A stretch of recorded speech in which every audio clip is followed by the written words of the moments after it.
Hi guys, welcome to Sim Captain. If you're not familiar with the airplane you're looking at, it's the Israeli Aircraft Industries Westwind 1124. I'd like to tell you a little bit about this airplane because it's very special to me. Now this airplane, which is painted exactly to the specifications of a real-world aircraft that really started my love affair with aviation. I'll show you a picture of that real quick.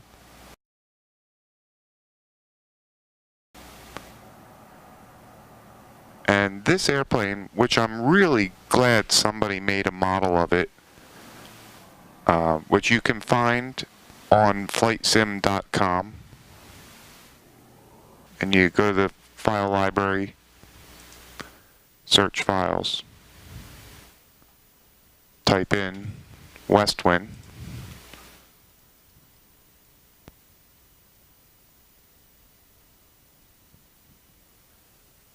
and this is the model right here that I downloaded, and I have to say it's a great aircraft. It came with a blank version which enabled me to paint this aircraft exactly as the real-world aircraft. I'm going to make a quick flight here in the Westwind. You've never seen me fly this aircraft before on this channel, but you might start seeing me fly it more often. I really like the model. I think whoever made it did a really nice job. It flies really well. The only thing that I don't like about it is the control surfaces don't move. But the spoilers do come up. You can see that. Spoilers come up. And the reversers engage. And if we come around the back, the flaps go down. And the gear are animated. The only thing that doesn't move is the ailerons and the rudder. And the door doesn't open. But otherwise, I really love this airplane. I'm so grateful somebody made this model and gave it a blank version so that I could paint it to my aircraft. Alright, so I'm going to get the engine started real quick here.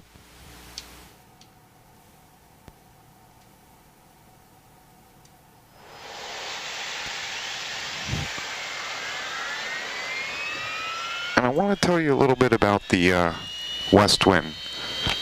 The aircraft was originally designed by Jet Commander, or Aero Commander, but it was called the Jet Commander. And it first flew in 1963. They built around 150 of the Jet Commanders.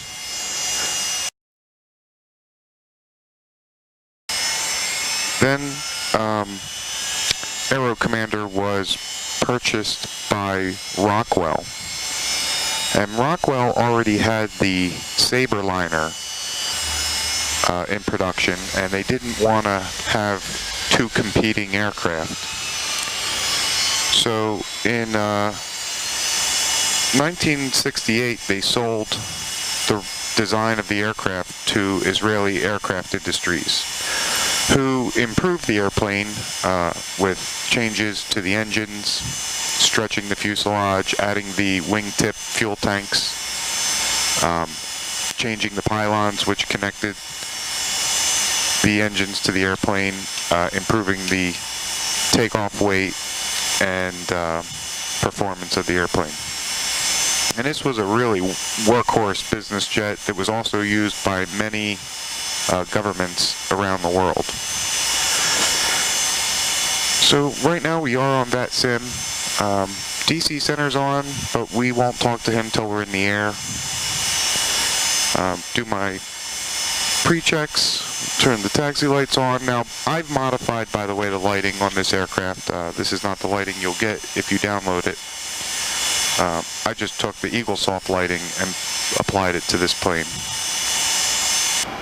Brakes are released, and we will start taxiing out for departure. Now, I don't know what year it was, but they improved the Westwind 1124. This aircraft, by the way, was built for 20 years. They're definitely still out there flying, but there aren't a huge number of them still in the air. I personally had experience around real-world Westwinds and got to fly on some. And, you know, even though it's not the prettiest airplane or the fastest, I just really love it. It truly is a mini airliner. So after the improvements they made to the Westwind 1124, it became the Westwind 1125, known as the Westwind 2. And changes were mostly to the engines, and they added winglets. I actually have a model right here of the Westwind 2, if you can see it here. And these winglets were an addition, but 66 Sim X-Ray did not. It was a Westwind 1124 built in 1982. So after it was the Westwind 2, the aircraft was then turned into the Israeli Aircraft Industries Astra SPX. I'm not sure how many SPXs were actually built under the Astra name, but then they were purchased by Gulfstream, and you would know it today as the Gulfstream G100.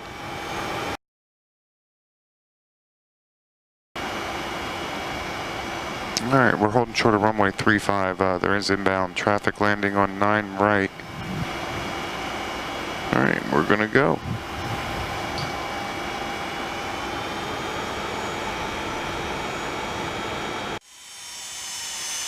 This aircraft had landing lights on the tip tanks and on the main landing gear.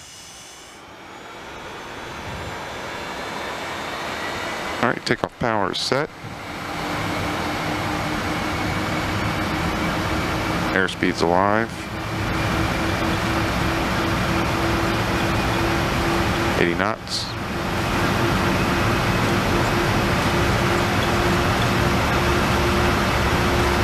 V1, rotate, and positive rate. Gear up. And I just wanted to show that the gears swing out. I always like that about the airplane.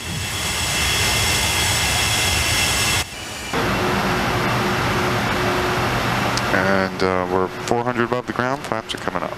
Flaps are up and indicated, gears up, lights are out. Yaw dampeners on, autopilot's engaged, and we are going to go direct to stone.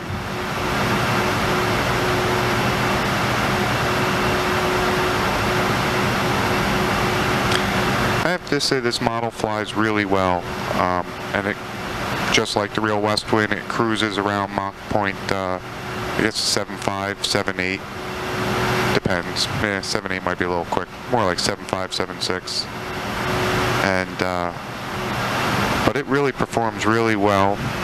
I like the sounds that come with it. It sounds very realistic, the wind sound. Maybe I should use this on my Gulfstream. I'm not sure, but I really like it. And we're going to get ready to give Washington Center a call. 3372. So I'll tune that in, listen what's going on his frequency. And we're going to climb to 12. And in real life, the Westwind did not have auto throttles.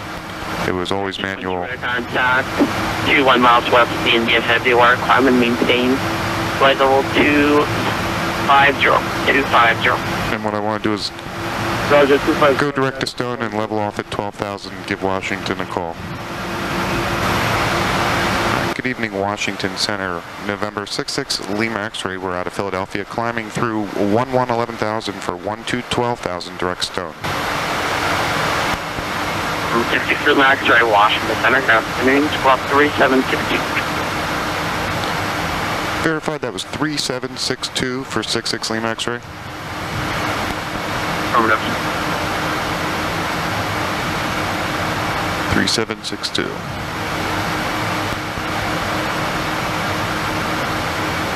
Give him a flash. Washington Center, United 678.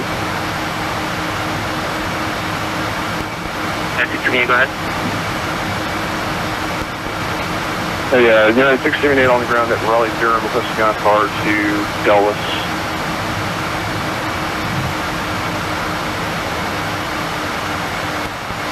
Next 678. Turn the landing lights off. We're above 10. Good afternoon, Dulles Airport, US for 2 departures in Oxford transition sounds filed. Maintain 7,000 level 2301 to the south approach. Approach is frequency squawk 3607, squawker back home. That's squawk 3607, United 678.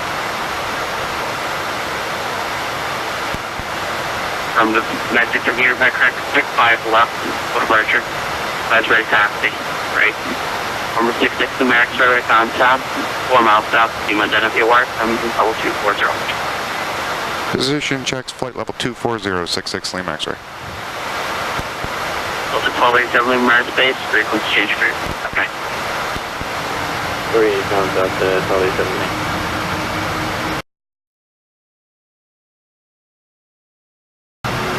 Alright, so now we're in the flight levels. I've set the altimeter to 29 or 9 or 2. And as I was saying about this aircraft, you know, it was built for 20 years. It was really the cornerstone of Israeli Aircraft Industries business jets. There were a lot of them produced. I mean, way over 1,000 produced.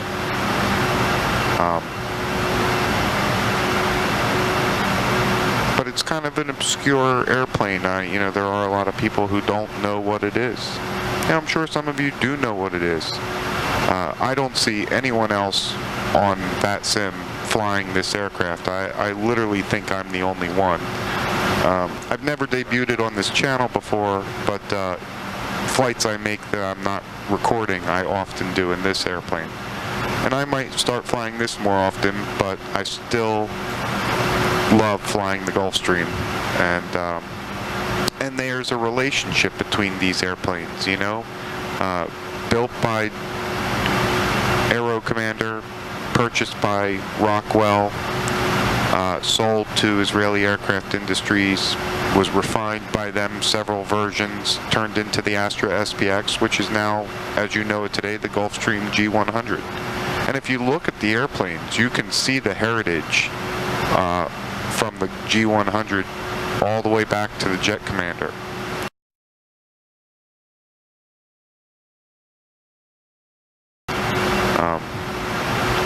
And just a really nice airplane. I'm really glad there's this model out there. As I told you, you can go download it for free on flightsim.com. So we've reached our cruising altitude of flight level 240, which is our final, on our way to Hickory, North Carolina. And I literally just picked Hickory, North Carolina because I've never flown there before. And I like to hit different airports. So we're getting around Mach 0.76, and the overspeed warning actually just popped up. So that's where it's about on the Mach. But I'm awfully low. I mean, flight level 240, this airplane can go up to 40,000 easily. I mean, we're doing fine. It's nice and smooth here. And, but we'd probably burn less fuel if we climbed a little. And Washington 66 Lima X-ray with the request. Just Max, go ahead. That's 66 Lima X-ray. For economy, we'd like to climb up to, say, flight level 320. 66 Lima X-ray, sure. Climb into level 320. Climb maintain 320. Thank you, 6 Lima X-ray. Yeah, we're going to climb. Yeah, now that we're at flight level 310, we're doing Mach 0.79 and 451 across the ground. Washington 66 Lima X-ray, we're reaching our top of descent, request lower. 66 Lima X-ray, Roger. Let's give you a frequency change anyways. Mine's on 122.2. Alright, 66 Lima X-ray, thanks a lot. We're switching. Good night.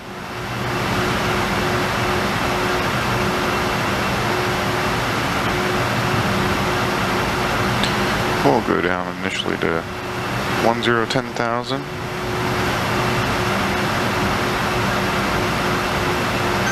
And we're switching. Okay, we're descending below 18. We'll set the altimeters to the local setting. And we're below 10. Landing lights are on. And just set the speed to 220 just for the bug, so I have something to follow.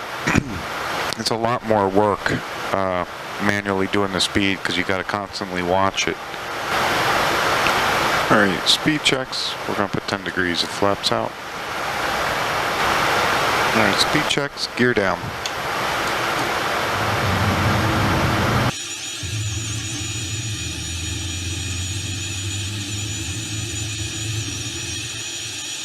I would have liked that to have been a nice square approach, but alright, we'll go flaps 20. Alright, now I'm overshooting the runway. Alright, gear down, 3 green lights. Autopilot's disengaged, yaw dampers away, flight directors are off.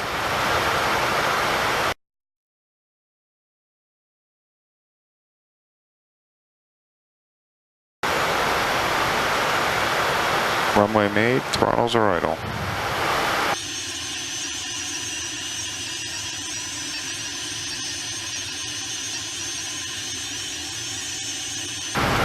Touchdown. Spoilers are deployed. And the reversers are out.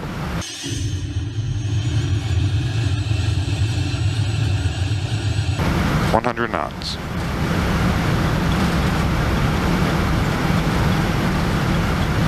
$80 knots.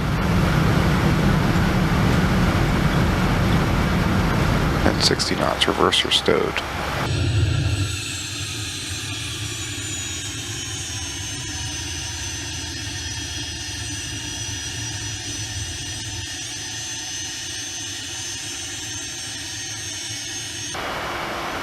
Alright, spoilers retracted, flaps are coming up.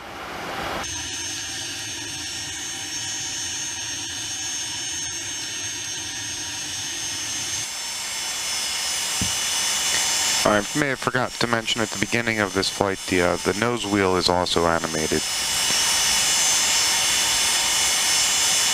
Well, that's our arrival into Hickory, North Carolina. We'll set the brakes, and we'll shut down number 1 and 2. And the beacon's off. Taxi lights are off. And that's it. Well, hope you like and subscribe, and until next time, happy landings.